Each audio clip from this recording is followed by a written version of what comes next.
날 위대한 왕이, 그것도 아주 위대한 왕이 한 가난한 시골 아가씨를 만났습니다. 그녀는 매우 신분이 낮은 여자였지만은 왕은 그녀를 사랑하게 되었습니다. 마치 드라마처럼. 왕은 상상합니다. 내가 왕의 권위를 가지고 왕의 옷을 입고 나타나 사랑한다고 말하면 그녀는 나의 사랑을 받아줄까? 만약 받아준다고 해도 그것은 진정한 사랑일까? 혹시 나의 권위에 눌려 두려움 때문에 마지못해 내 사랑을 받아들이는 것은 아닐까? 그래서 왕은 결심합니다. 스스로 낮아지기로. 그래서 왕자를 떠나 왕의 옷을 벗고 신분을 감추고 시골로 갑니다. 왕은 동네 사람들과 같은 집에 살면서 같은 옷을 입고 같은 음식을 먹으면서 그녀의 삶 속으로 들어갑니다. 왕은 그녀가 자신을 진실하게 사랑할 수 있도록 하기 위해 자기를 낮춘 것입니다. 정말 드라마 같은 이야기입니다. 이건 누구의 이야기일까요? 시크릿 가든을 쓴 김은숙 작가의 이야기일까요? 이것은 철학자 키에르케고르가 하강의 역설을 말한 것입니다. 신이 인간이 된 그 이야기를 비유한 것입니다. 왕이 가난한 여인을 사랑해서 스스로가 낮아진 것처럼 예수님께서 사람들을 위해 스스로 낮아져서 사람의 모습으로 이 세상에 오셨다는 것을 이야기한 것입니다. 지난주일 설교에서 우리는 이 내용을 함께 나누었습니다.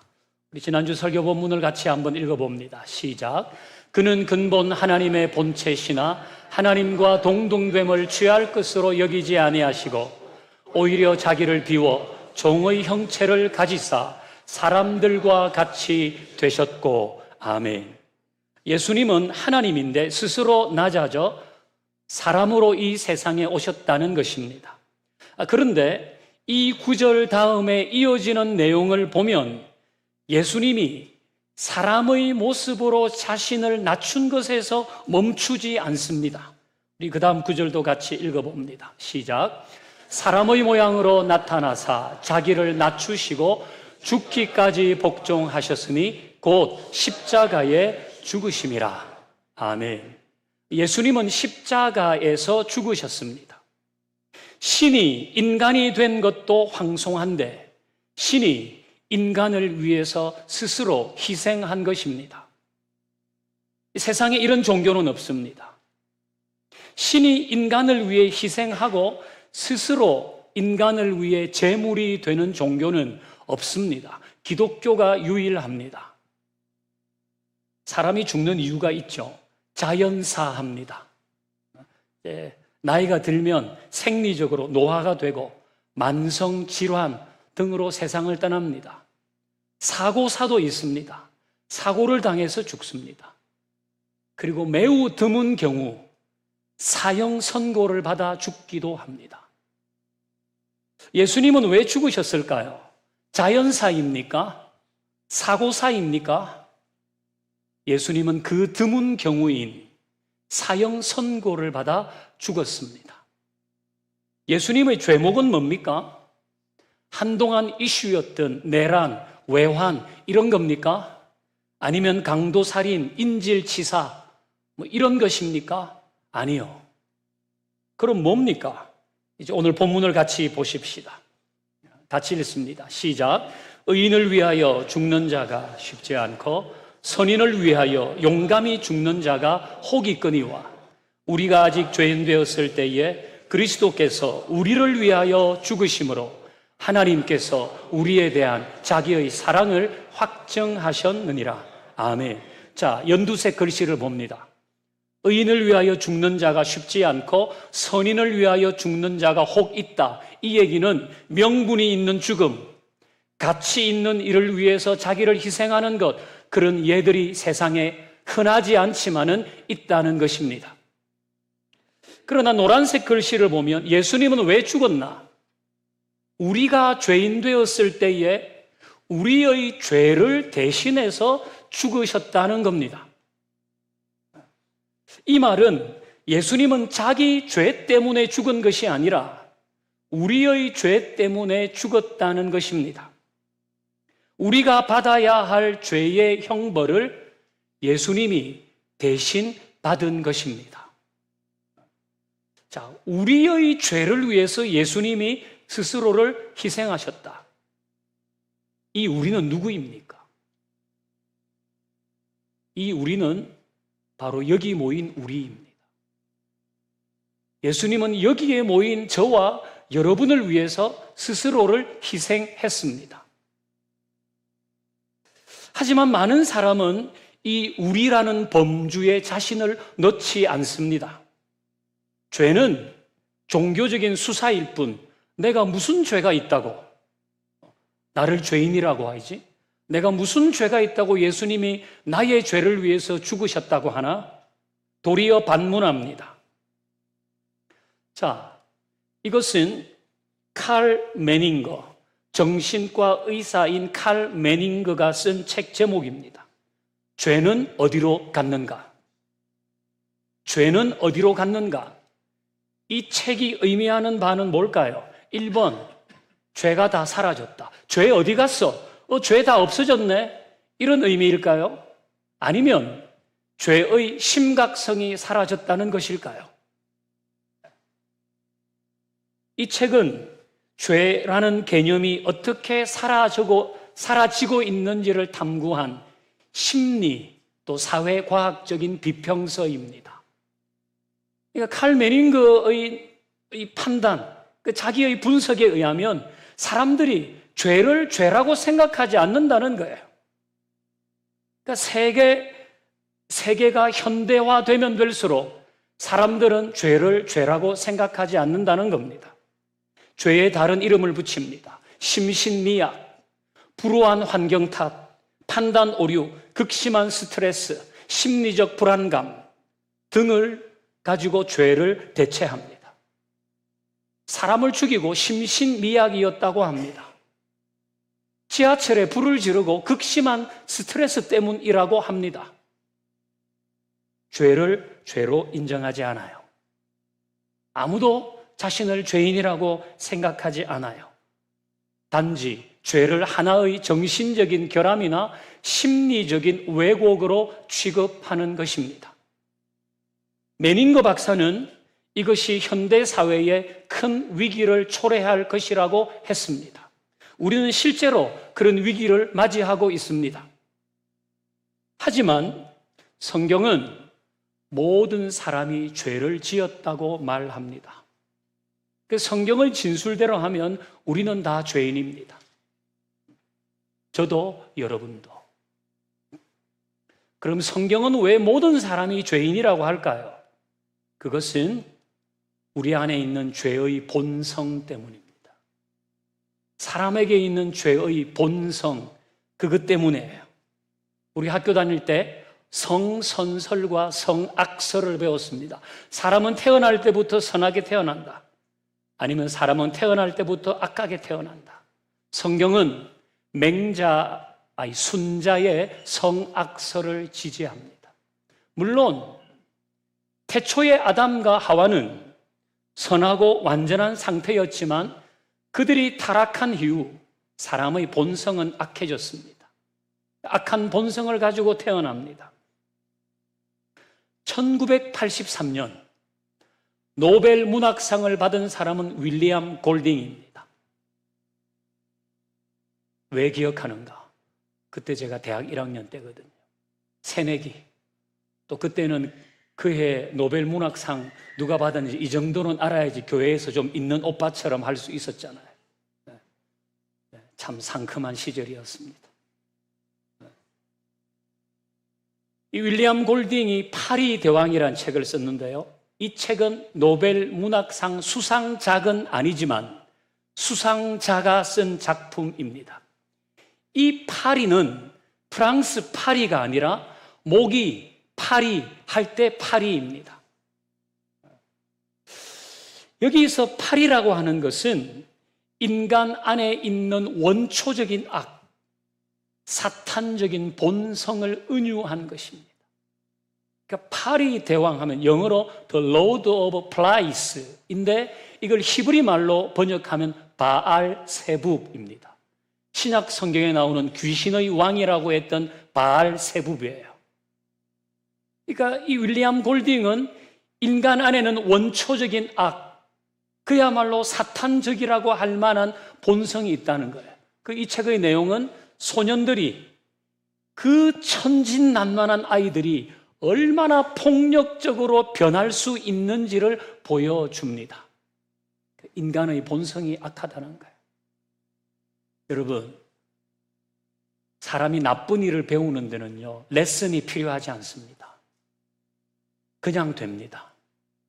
그냥 본성상 그게 돼요. 하지만 선한 생각을 하고 선한 일을 하려고 그러면 얼마나 노력을 해야 되는지 모릅니다. 학교 앞에서 30km 이하로 줄여라. 그거 그렇게 말해도 안 돼요. 국가적으로 계도를 해도 안 돼요. 벌금을 매겨도 안 돼요. 그런데 이 소위 말하는 우리 사회에서 뭐 이런 그런 시설들이 있잖아요. 사람들이 가면 안 되는 시설, 하면 안 되는 일, 그런 것들은 얼마나 곳곳에서 생기는지 몰라요.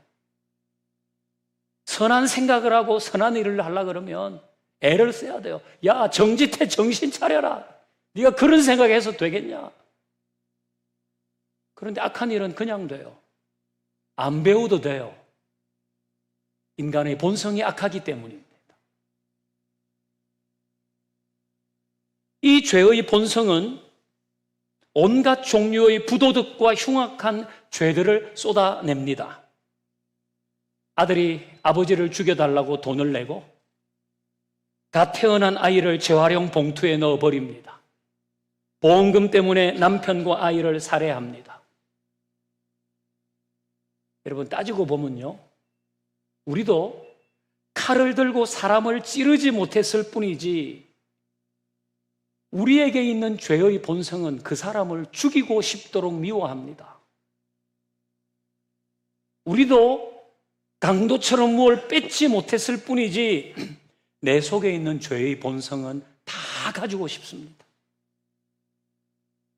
우리도 성폭력을 행하지 못했을 뿐이지 우리 속에 있는 죄의 본성은 다 간음죄를 지었습니다.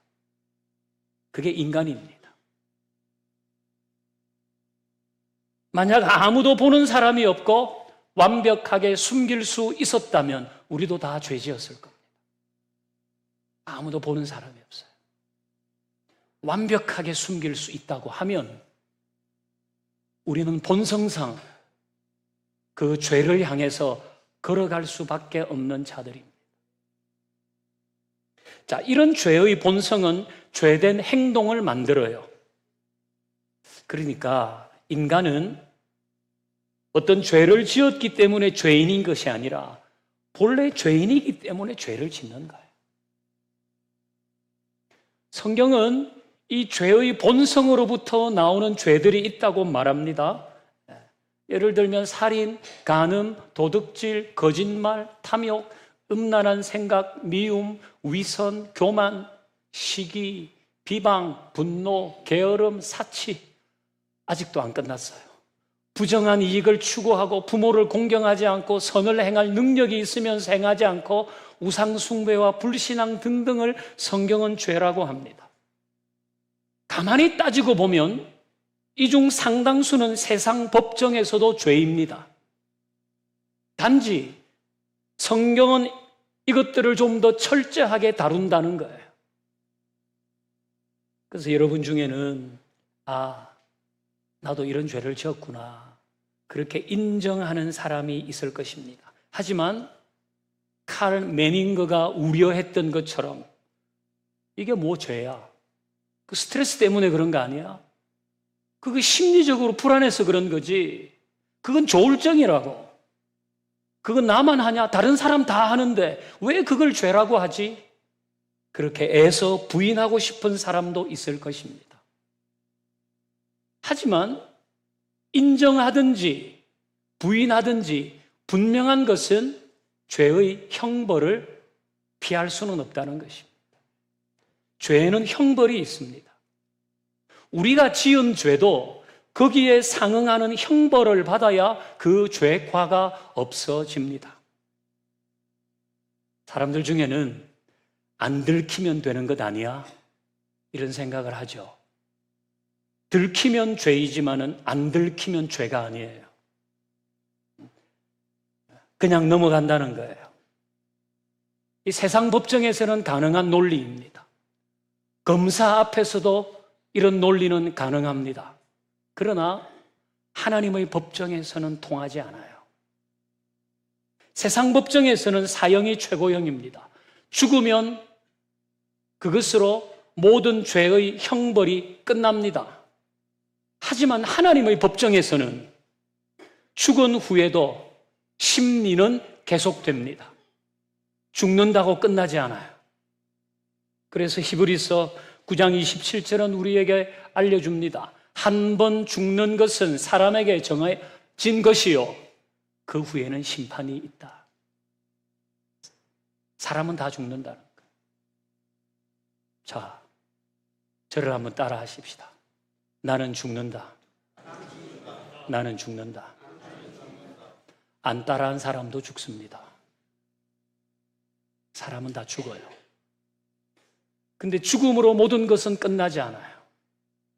세상 법정은 그 사람이 끝나면 사건을 종결합니다. 그러나 하나님의 법정에서는 죽은 이후에도 심판이 있습니다. 천국과 지옥이 있다는 것입니다. 조선시대에는 부관참시란 것이 있었습니다. 연산군이 많이 했죠. 이건 뭐예요? 죽은 뒤에 그 사람의 죄가 밝혀지면 무덤을 파헤쳐서 관을 꺼내고 관뚜껑을 열어 그 시체를 꺼내어 목을 치는 겁니다. 그게 부관참시입니다. 죽는다고 끝나는 것이 아닌 거예요. 죽음 후에도 하나님의 심판은 있는 것입니다. 자, 우리는 여기서 중요한 질문을 한 가지 해야 됩니다. 그러면 인간은 죄 지을 수밖에 없는데 하나님의 속셈은 뭔가? 모든 인간에게 죄의 형벌을 묻겠다는 건가? 인간은 본성상 죄를 지을 수밖에 없는데 그럼 하나님은 그 모든 인간들에게 죄의 형벌을 묻겠다고 하는 것인가? 그럴 리는 없습니다. 전혀 그렇지 않습니다. 도리어 하나님은 죄를 지을 수밖에 없는 인간에게 속죄의 길을 만들어 주었습니다. 그것이 바로 예수님이 우리를 위해 죽은 이유입니다. 내가 죽은 이후에도 피할 수 없는 내 죄의 형벌, 내가 받아야 할 형벌을 예수님이 대신 받은 것입니다.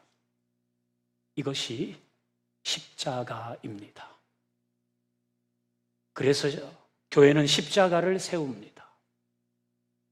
본래 십자가는 사람을 가장 흉악하게, 무도하게, 고통스럽게 죽이는 사형 도구잖아요. 그런데 지금은 그 누구도 십자가를 보면서 사형 도구를 떠올리지 않아요. 이유는 그 십자가에서 예수님은 우리의 죄를 위해서 희생하셨기 때문에. 그래서 사람들은 십자가를 사형의 도구로 여기지 않고 사랑의 상징으로 보는 것입니다. 이것이 십자가입니다. 우리의 죄는 그냥 용서받은 게 아니에요. 예수님이 대신 십자가에서 형벌을 받았기 때문입니다. 우리 학교 다닐 때 숙제 안 하면 손바닥을 맞았어요. 청소를 잘 안 해도 손바닥을 맞았어요. 그래야지 그 죄가 없어지는 겁니다.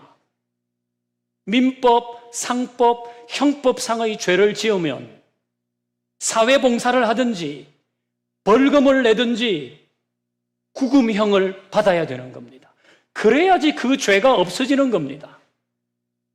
죄는 거기에 상응하는 형벌이 있을 때에 사라지는 겁니다. 우리의 죄는 그냥 용서받은 것이 아니라 예수님이 대신 형벌 받았기 때문에.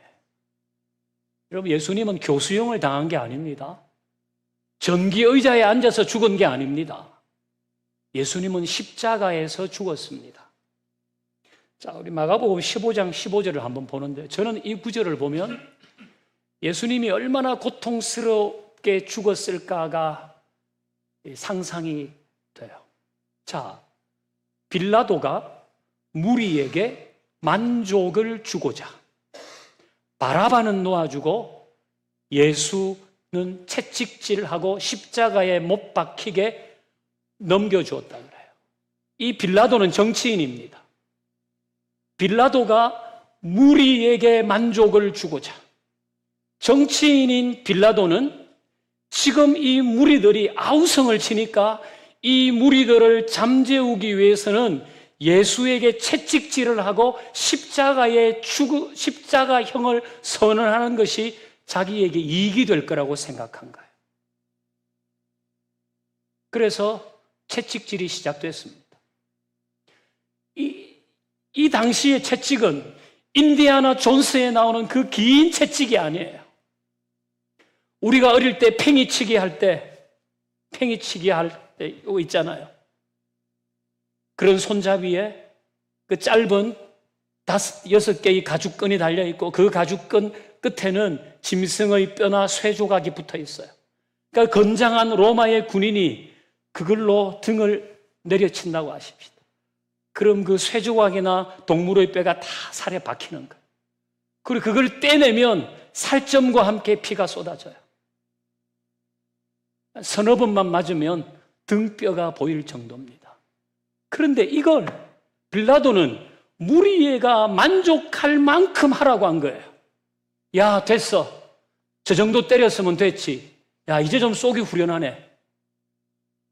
그러니까 그 예수님이 받은 채찍질은 그냥 우리가 생각하는 마치 너무나 형이상학적으로 도식화된 그런 채찍질이 아닌 거예요. 그리고 예수님은 십자가에 못이 박혔습니다. 손목과 발목의 동맥이 다 끊어져서 물과 피를 다 흘리고 예수님은 죽었습니다.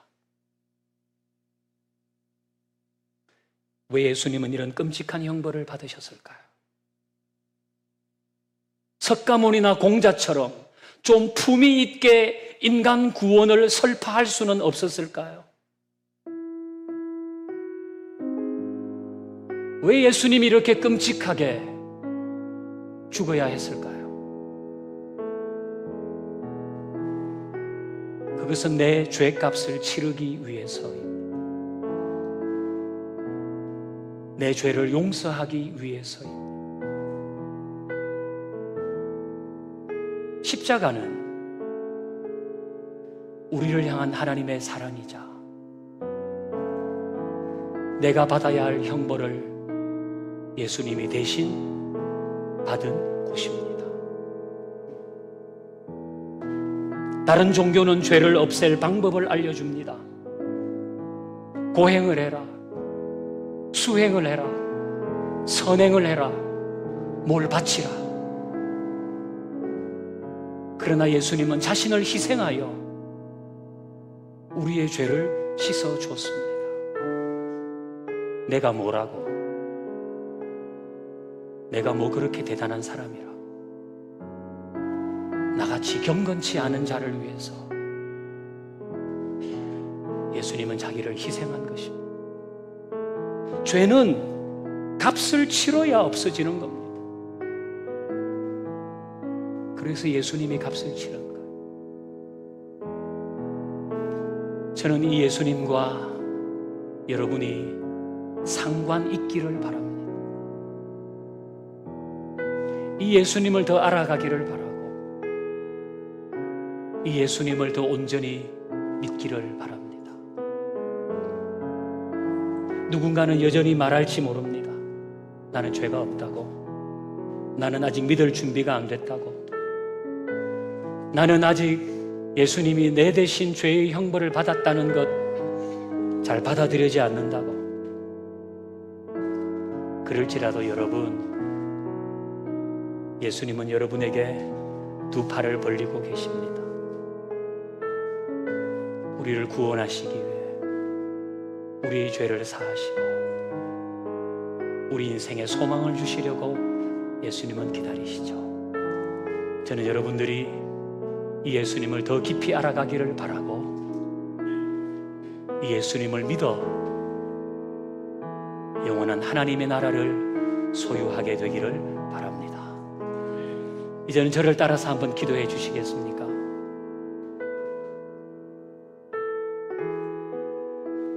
예수님의 십자가 앞에 섭니다. 작은 소리로 하셔도 됩니다. 제가 지은 죄를 용서하여 주십시오. 시기와 질투와 욕심, 교만과 거짓과 음란, 불신앙과 위선과 분노, 말로 다 할 수 없는 죄가 제 안에 있습니다.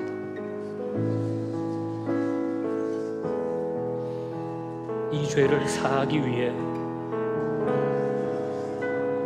십자가에서 형벌받으신 예수님, 저를 용서해 주시고 깨끗하게 씻어 주옵소서. 예수님을 더 알아가기를 원합니다.